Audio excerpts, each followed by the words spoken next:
Hello once again, my twinkling stars, and welcome back to yet another episode of your evening Reddit readings. I am your host Tusk, and in this video, we'll be looking into r/PettyRevenge, a subreddit where people make small victories in the pettiest of ways. In this video, we'll be reading about a mom hoarding a ring, an uptight Karen at a company conference, and an engineer dealing with a micromanager.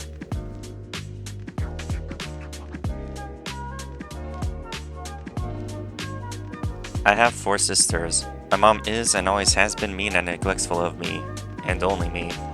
I'm older now and recognize her lame attempts at making me feel less than. Taking away her power of it now makes me smile. She still always tries to cut me down and keep me separated from my siblings, though. My mom is a classic hoarder, and she got her claws into an elderly woman who has no family. Mom has acquired gold rings from this 91-year-old woman named Pat. Pat has 5 heirloom rings. She wanted my mom Debbie to give one to each of us girls since she had no family to pass things on to. That was a plan to hand out the rings to us when we were all together. During the time of the Super Bowl, one of my sisters couldn't make it, so the rings weren't handed out since we weren't all there. 2 weeks later, a brunch is planned for a day that I'm slammed. I have 4 kids take to 2 separate softball practices to which I coach. There's no way I can make this brunch and get 4 kids to practice by 10:30. They all still go to the brunch. Later in our group chat, I see my mom post Pat's contact card and tell everyone to mail a thank you letter to Pat. I wrote, "Thank you for what?" And my sister writes back, "The rings." I ask why they were given out when I wasn't there. My mom hates when I show people how she treats me instead of just staying quiet. Mom responds, "You should have been there." When my mom gets busted doing shady stuff to me, she never wants anyone to know, so she will always private message me and try to get me off the chat so she can bully me. Debbie wants to appear one way to groups of people, so she responds to me individually so she can be mean with no one seeing it. Sure enough, I get an instant message off the thread, Debbie asking if I'm home so she can drop off whatever ring is left. Heh, no thanks, Blackheart, I'm good. Having the contact card that Debbie posted, I pick up my phone and call Pat and explain who I am. She knows I'm one of Debbie's kids, as my mom will always talk about her 6 kids. But people outside of my siblings know how I'm treated by Debbie. Pat and I chat for a while, and she's a lovely old lonely southern woman. I tell her thank you for giving all my sisters rings, and that it was very sweet of her. She said she was so happy to give them to us, as she has no one and is getting very old. She asks about my ring, which one I chose, and here is where I told Pat everything. That I didn't get a ring, that my mom is terrible to me both growing up and now. I wanted Pat to know the truth for the next time Debbie calls her trying to act like a saint. Pat says that she hopes she can be there for me to atone for my mother's shortcomings.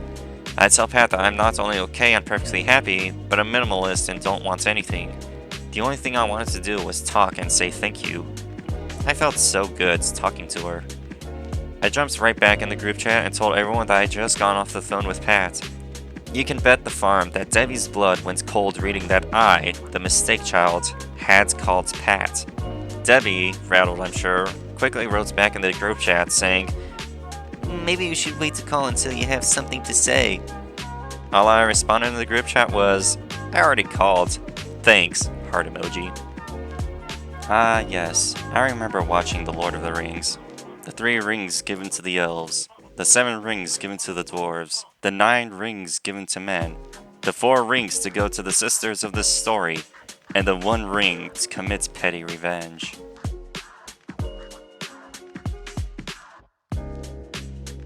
This was on a company conference in Asia. We were staying in a very nice 5-star hotel and we each had our own room. In all, there were about 150 people from the company staying at this hotel for the week. And it was a great week. Except for this one woman. She was pretty uptight to start with, and frowned on anything that was borderline drunkenness and blue jokes, that sort of thing. I suspect that she was full-blown Pentecostal Christian looking back. Keep in mind this happened in the early 90s, so things were a little less PC than they are nowadays in the corporate world. Most people were complaining about her and tried to avoid her. She spent most of her time alone, shopping and eating alone during our downtime, and she would disappear early from our social evenings that we enjoyed each night. Not a great problem really, but she seemed to disapprove of everything, so we pretty much left her to herself.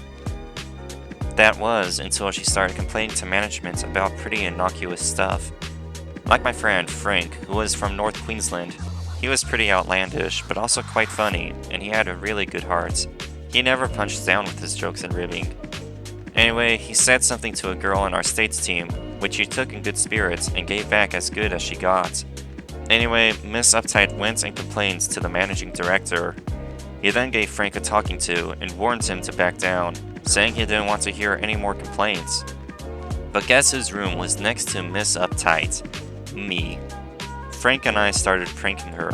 So Frank got a drinking straw and lit a cigarette and poked the straw underneath the adjoining door and blew smoke into her room.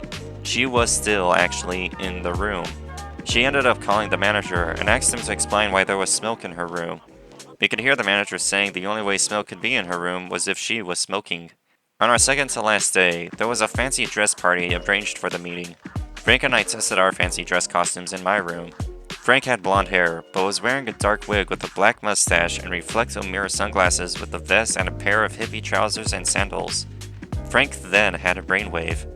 He went fully costumed next door to Miss Uptight's room and knocked on the door. When she answered, he put on a Latino accent and said, "Hey man, is this where I buy the drugs, man?" She absolutely flipped out, started screaming and slammed the door in his face. Frank whips back into my room, and minutes later security were running up and down the corridor and going through her room. She had absolutely no idea it was us behind it. Until... When the fancy dress event started, Frank walked into the room, and Miss Uptight spotted him straight away and just stared at him with her mouth hanging open. She surprisingly didn't say anything to management. But a couple of weeks later, when we were back at work in our hometowns, we found out that she'd resigned from the organization. I suspect we were all a little too rough for her taste. Something tells me Miss Uptight wasn't a party person. I can understand being an introvert and not wanting to be in large parties, but this was more or less a company-paid vacation for everyone that she was complaining about. Or even calling it a company vacation was wearing a costume by calling it a conference. I would say that I'd hope that OP and Frank had a nice vacay, but from the story it sounds like they did.